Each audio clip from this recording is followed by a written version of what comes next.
On 20 News, where the news is dark, but the newscasters shine bright like diamonds, with Anais Quintela and Nick Cerami, coming to you live from our studio in downtown Tucson. First, the local headlines. Yesterday, Governor Doug Ducey delivered lofty goals for education in his State of the State address. The speech came 2 days after a study found that there were more than 2,100 vacant teaching positions in our state. The report also found that teacher pay is much lower in Arizona compared to other states. Ducey is seeking to attract new teachers into the state by promising a pay hike and ongoing raises that will be larger than past increases. In his speech, he called for the state's universities to set up teaching academies that will deliver high-quality education without the fear of debt after graduation. Ducey says he will demand funding increases for the public school system and call for a $1,000 signing bonus for teachers willing to teach in low-income neighborhoods. Ducey finished his speech by raising his arms and suddenly exclaiming that every teacher would get a new car. But he soon backed off and admitted that he got carried away with his lofty promises. And leave it to the Republicans to take a deuce on the Ducey parade. The GOP gathered at the Arizona Chamber of Commerce and Industry's Legislative Forecast Luncheon to sullenly discuss Ducey's address. We can only assume that this event was like a flabbier fight club with more polyps. Like an approaching dark cloud, Senate President Steve Yarborough said that minimum wage increases will make Ducey's education plan difficult to impossible. Yarborough then literally threw cold water on the Senate floor to emphasize his point. Incoming House Speaker J.D. Mesner channeled his inner Severus Snape and said that the $50 million in surplus money would be instantly eaten up by costs from the wage increase. Mesner then buried his face in a red velvet cake to hammer home his point. Governor Doug Ducey says that Arizona will test all new and old rape kits. Rather than take on the task himself, Ducey says that the state will provide funding for previously unchecked kits to be properly tested. This follows a study commissioned by Ducey last year that sought to count untested kits. The study was in response to an ABC report that found 3,000 untested kits in Arizona. Critics, such as Senator Katie Hobbs, say that this oversight puts the public in danger if the kits were later found to not work. Trial has begun for an Arizona man accused of recruiting for ISIS. On Monday, the federal court began jury selection. The man on trial is Ahmed Mohammed Al-Gamal, a 44-year-old from Avondale, a Phoenix suburb. He is pleading not guilty to charges that he convinced another man to fly to Syria to fight in the country's civil war. The man El-Gamal supposedly recruited is 24-year-old Sami El-Gorani and was killed in Syria in November of 2015. Prosecutors are hoping that El-Gamal's social media interactions will prove that he helped get El-Gorani to Syria. El-Gamal's defense will point to a video made by Gorani where he claimed that he got to Syria with no help. The Justice Department says that the two men talked over social media about the Islamic State for about 6 months before Gorani left for Syria. El-Gamal was arrested in Arizona in August of 2015 before Gorani was killed. He was charged with providing material support to a foreign terrorist organization. Well, it looks like Mexican citizens have found a way to stop people from crossing the border into the U.S. Traffic leading from Nogales into the United States was stopped on Sunday as protests flared near the border of the two countries. Mexicans are protesting a hike in the gas tax by the Mexican government, who says that the tax is necessary to raise additional revenue. They also say that the tax will ease Mexicans' dependence on automobiles, which is causing a pollution problem in dense cities such as Mexico City. Protesters blocked a train near the crossing, and shots were reported on Sunday afternoon. Then, the Mexican authorities blocked the De Concini port of entry in Nogales with a fleet of pickup trucks while helicopters hovered overhead. This was the second time in a week that the port had to be closed down due to protests. The entryway was opened up Monday afternoon, but traffic was at a crawl. Also on Monday, authorities stopped a slow-moving runaway train that resulted in minor structural damage but no injuries. An Arizona computer security expert says the state system is being investigated for an apparent hack. Chief Information Security Officer Mike Letman says that the Arizona State Human Resources and Payroll systems will be restricted while the investigation is underway. Letman sent an email last Friday to lawmakers warning them of a phishing scam that was prompting users to click a link and change their passwords. When users clicked the link, they were confronted with a screen filled with Russian writing. And Letman says that anyone who clicked on the link is likely to have infected their computers or at least compromised their logins and passwords. Senate Chief of Staff Wendy Baldo says that 2 members of her staff received the email, along with Senate Republican Policy Advisor Jeff Crows. Luckily for the state of Arizona, on Monday morning the system was back up and running. Now IT officials will conduct a forensic analysis to determine who was compromised. And this isn't the first time that the Ruskies are suspected of hacking in Arizona. The state's voter registration was compromised last October when a fake email was sent to state employees made to look like an official employee memo. So far, Governor Doug Ducey has not commented on the latest hacking incident. Interestingly enough, Russian President Vladimir Putin coincidentally gave a speech where he said that Sun Devils like John McCain are creating a Grand Canyon-sized rift between Russia and the U.S. A local private company is offering the chance for parents to violate their kids' privacy without the need for law enforcement. Borderlands Investigations is using narcotics dogs to search homes, businesses, and schools to sniff out the scent of drugs. The company says that the service is useful to parents and authorities that want to get rid of drugs but also don't want to involve the police. They say that they could be used to help young people who have drug problems, and they don't want to be used simply to bust kids with drugs. The searches are confidential and would be used for interventions before law enforcement gets involved. It also serves as an early lesson to young people about the erosion of their civil liberties. Next year, another company will offer censorship and waterboarding services for out-of-control teens. Tucson has been featured in TripAdvisor's 2016 Top 10 Destinations on the Rise list. The website tracks cities that don't get the mainstream attention of big cities like New York, Los Angeles, and San Francisco, but are looking pretty good. The site said that Tucson offers many pleasures, mentioning the city's many opportunities for hiking, Tucson's airplane graveyard, the San Javier Mission, and its proximity to the historic town of Tombstone.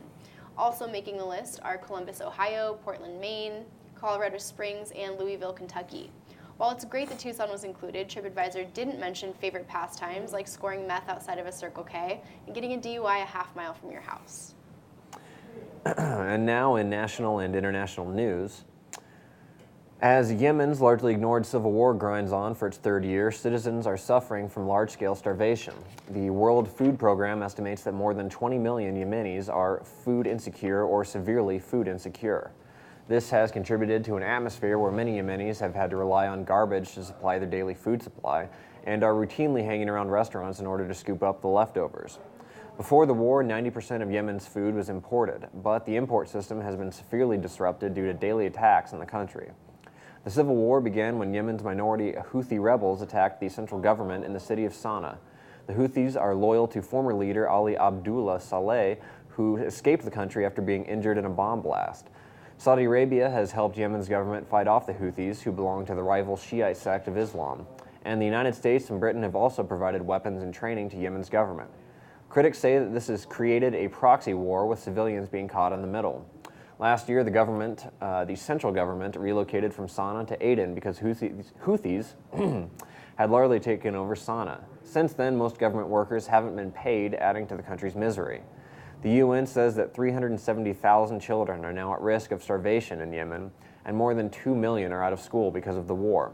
Meanwhile, President-elect Donald Trump tweeted about Meryl Streep.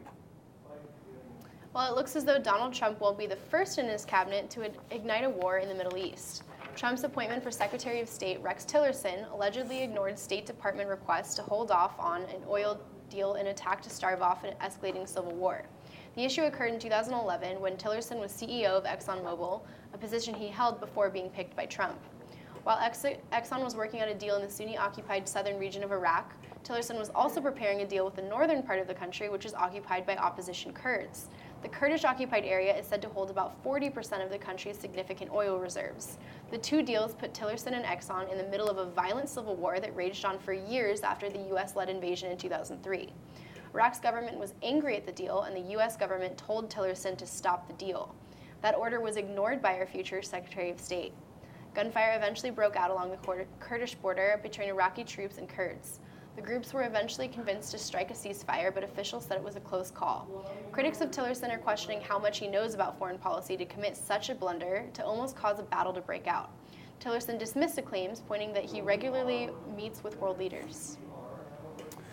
One of Donald Trump's picks for national security role is accused of plagiarizing multiple sources in a 2012 book. Monica Crowley, who was appointed as Director of Strategic Communications with the National Security Council, was discovered to have plagiarized 50 different excerpts in her book, What the Bleep Had Just Happened. The book criticizes government spending. Journalists for CNN found that Crowley lifted passages from the libertarian think tank, the Mises Institute, the website Investopedia, and a website for podiatrists, among others. The journal said that if they knew about the plagiarism, then they never would have published the article. It's not like they could have fact-checked or anything. And this isn't Crowley's first plagiarizing rodeo, as she was accused of lifting material from Commentary magazine for an article she wrote for the Wall Street Journal in 1999. Crowley is a popular syndicated radio host and a former Fox News contributor. She says the accusations are nothing but a politically motivated attack, but the material is nearly identical from the sources she's claimed to have stolen from. The book landed on the New York Times bestseller list and was published by HarperCollins, the largest publisher in the country. Readers first began to grow suspicious when Crowley devoted a chapter to her upbringing in Indonesia, Kenya, and Hawaii, and her brave path to becoming the first black president in the United States. Syria's President Bashar al-Assad told French media that the mass bombings in the city of Aleppo were justified. Last month, Syrian forces recaptured Aleppo, once Syria's largest city, from rebel groups within the country. The weeks of strikes reportedly killed more than 21,000 civilians, according to the UK-based organization Syrian Observatory for Human Rights. The UN says that 36,000 people were evacuated out of the city and that the strikes were probably war crimes. Following the fighting in Aleppo, Syria forced a truce with the rebels with help from Russia and Turkey. Officials claim that the ceasefire has so far been obeyed, although rebel groups say that Syrian troops have violated the truce repeatedly over the past few weeks. Despite criticisms, Assad says that the strikes were necessary to rid the country of terrorists. He also claims that the rebels are occupying the water source in the Wadi Barada Valley. Rebels deny that claim. The issue raises the question of what kind of monster would use terrorism as an excuse to bomb innocent people. It's a good thing that we live in a country that would never do such a thing.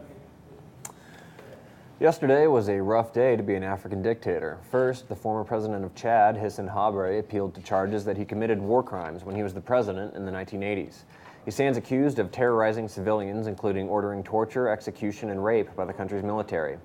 Habré did not appear at the trial yesterday, but his lawyers claim that there were irregularities in his trial and questioned the credibility of several witnesses.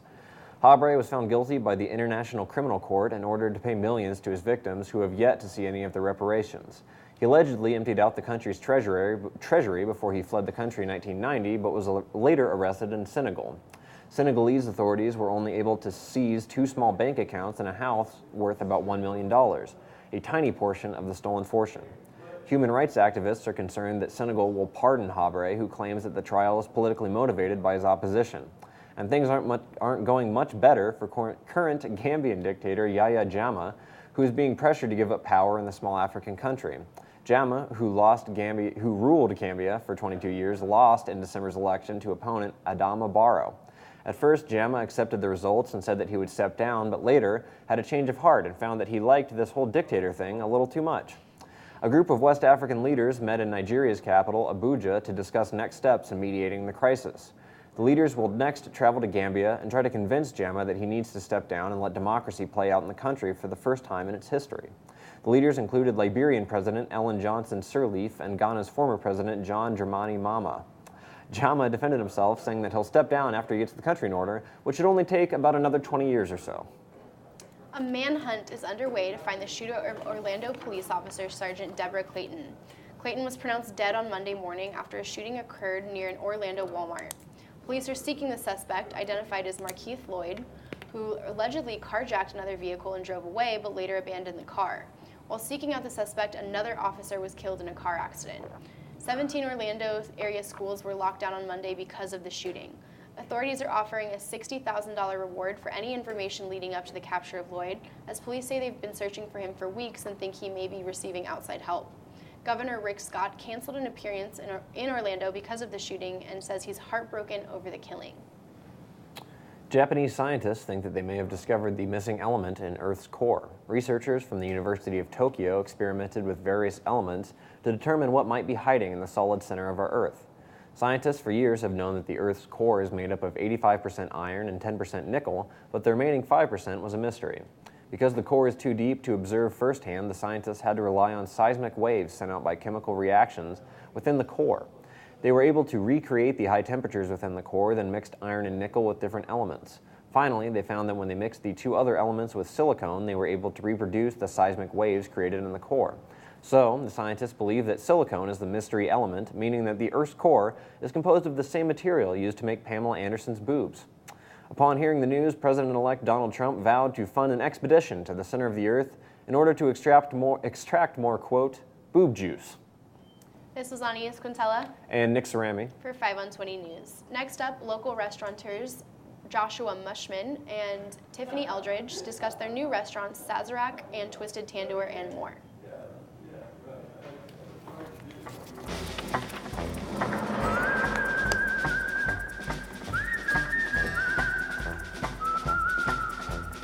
Certainly the speediest.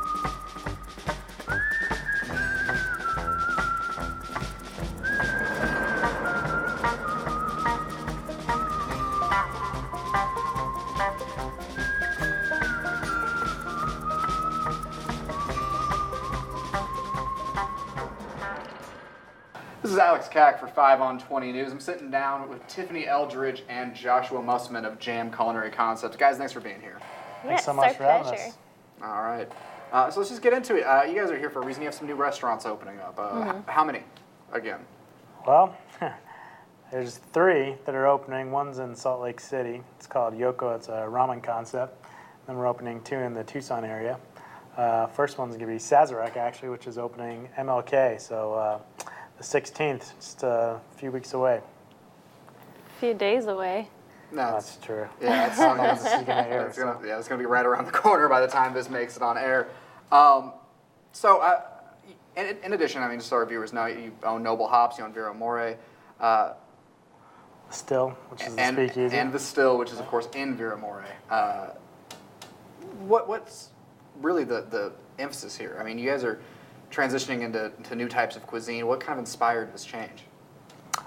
Well, it's always been a passion of ours to open new concepts and bring different restaurants and cuisine to Tucson. So that's kind of what we're gearing up to do. And we've had a lot of good opportunities that have presented itself to us, and we've kind of taken advantage of it. So Sazerac is actually kind of Tiffany's dream and brainchild, so maybe I'll let her speak on it. Well, Sazerac's a New Orleans concept, and as much as I love New Orleans food, it was actually a brainchild of cocktails. Birthplace of cocktails is in New Orleans. Birthplace of cocktails is America, but specifically New Orleans. So I was trained classically on sort of the origins of bartending, you know, things like moving away from pre-made mixes and using blenders and soda guns and sort of shaking and stirring drinks how they would have been in the 1800s. So there's no shortcuts, there's no cheating. It's all very authentic and simplistic too. There's not a lot of sort of kind of the new modern mixology, which is like infusions and foams and kind of. Yeah, it seems like you have to have a PhD to order a drink these days. So this is going to be a place where you can scale it back. You can go in, you know what you want, you can order off the menu. And it's still craft cocktails, and that there's a lot of love and time that goes into it. But it's more of a this is what was originally drank, and we're moving back towards that. So none of the crazy new, you know, that we're staying away from the molecular stuff and sort of focusing on simple ingredients and, you know, letting the main spirit shine. So if you're ordering a rye drink, which happens to be, you know, in our namesake cocktail, the Sazerac, it's really about letting that spirit shine. You know, it's minimal ingredients. So for instance, the Sazerac is just rye, absinthe, sugar cube, and Peychaud's bitters. You know, not a lot of tongue-twisting words, though there will be a few that use some old school cordials and amari that they might be a little foreign to most, but, you know, we're working really hard to train our staff to be well-versed, to be able to help you navigate through the menu so that you don't feel out of place and that you aren't sure what you're ordering. So I wanted to just kind of pivot over to Salt Lake. You guys are expanding into Salt Lake, and it feels like you don't hear a lot about like Tucson businesses growing at all, even inside the city, much less outside of it. So how's that transition going? How's that jump working for you guys? It's going fantastic. Our first concept out there was called Tinwell. It's right in the heart of downtown Salt Lake. And now we're doing, as I was saying, Yoko, which is the ramen concept. And you know, up in Salt Lake, the economy is thriving. It's almost like this mini Silicon Valley thing happening. All these corporations are moving in. Goldman Sachs is building a 30-story building right now, and it's taking off. It's booming. It's kind of like Denver, 15 years ago. It's just the right time for it. It's the right time. It's really exciting what's happening out there. The craft cocktail world's definitely making a movement. and also the cuisine and everything else is, pretty close behind. So it's really cool to be a part of it. It's fun to grow and expand our horizons, and also, we have some family ties and connections out there, so it makes our lives a little easier to operate and run the businesses. Yeah, to put trust in people we know. No, in it their hands. definitely helps to not have strangers watching. It's interesting, you guys said you're in downtown Salt Lake, but here in Tucson, you've kind of taken the opposite approach where everything's opening downtown, kind of right next to each other, on top of each other. You guys are filling these holes in parts of the city that are more spread out, your east, your north, your south a little bit, all these kind of different areas that you're filling in, it seems like. What's the drive behind that? Are you just seeing the opportunity there? Or? Well, we are exploring going downtown. However, I think it's a oversaturated market. I still think downtown Tucson is probably 4 years premature. The streetcar has helped out, but a lot of the concepts are so similar down there. It's a lot of beer bar, small plate, and it just haven't had the right spot. Let's put it that way. But we were in negotiations for a while and talking about doing a high-end steakhouse down there, which we were going to call Rare Plus. We were talking to the TEP people, however, we weren't able to strike a deal, so that one kind of went by the wayside, but it's still a possibility in the near future. Well, and I also think that part of our appeal for our company is that we do go in places where there's demand. We bring that place to the neighborhood that's dying for somewhere fun to go. Noble Hops up in Oro Valley is one of a kind still. It's the only thing up there. I think I see that, really. And patrons love that. We bring cool, fun, young, hip environments to places that are desperate for it, and I think that that's part of what's, behind our success is just being able to seek out where people, the need for it and delivering it and meeting the needs. Well, I think there's a real thing to that, too, where there's kind of this flavor to Tucson, to the businesses and restaurants opening. While your guys' concepts are definitely different, it still fits in, like you said, that hip, young, kind of fun, cocktail-oriented thing. And I think it's easy to forget how spread out this city is, because once you get out of kind of downtown and central, that does die off. But that's where we all live, is in those areas. So it's great to see someone bringing that into other parts of the city and bringing, kind of maybe connecting those bridges a little bit. And where Sazerac's going, St. Philip's Plaza, that plaza's on the rise. They've got Reform and Union there, which are really fun, great places to go, and it kind of just makes a really wonderful trifecta of different styles of bars and concepts, and making that plaza a driving force for people to want to go and be and stay, as opposed to having to drive all the way downtown if they want to change it up. So it's cool to bring sort of a hub outside of the main hub. So, and you guys are opening an Indian restaurant as well, is that correct? And that, I believe, is your original concept. Did you want to talk a little bit about what's happening there? Yeah, that's the first partnership we formed. Twisted Tandoor was a very popular food truck, and Roop, who's the owner, has always wanted to do a restaurant with her husband, Mookie, who unfortunately passed away. So now we've really wanted to kind of take her under our wing and help her out and get this project off the ground. So it's kind of bittersweet, but we're really excited to announce it. And that should be opening hopefully in March on Camp Lowell and Swan in the old relish spot. So be really excited to see the doors open and get some good Indian food. No, that's absolutely wonderful. I think that's such a great story there too. Obviously a tragic one, but it was a real blow to the culinary scene in Tucson, and I'm really glad that someone's picking that baton up and carrying it forward. All right, was there anything else you wanted to let our viewers know? Opening nights, parties, events going on, the restaurants? Well, we definitely are looking forward to opening Sazerac stores very soon. Something, around the corner, Mardi Gras to look forward to. Details for things that we're going to have going for that will be really exciting. Working on it still, but promise something good. Favorite thing on the menu for both of you guys before we get out of here? It's Sazerac or what concept? It's Sazerac. The beignets. I'm going to have to go with the gumbo. That's pretty good, too. All right, It's pretty delicious. Beignets and gumbo. Sazerac opening on Martin Luther King Day. Once again, Tiffany Eldridge and Josh Mussman, thank you so much for 5 on 20 News.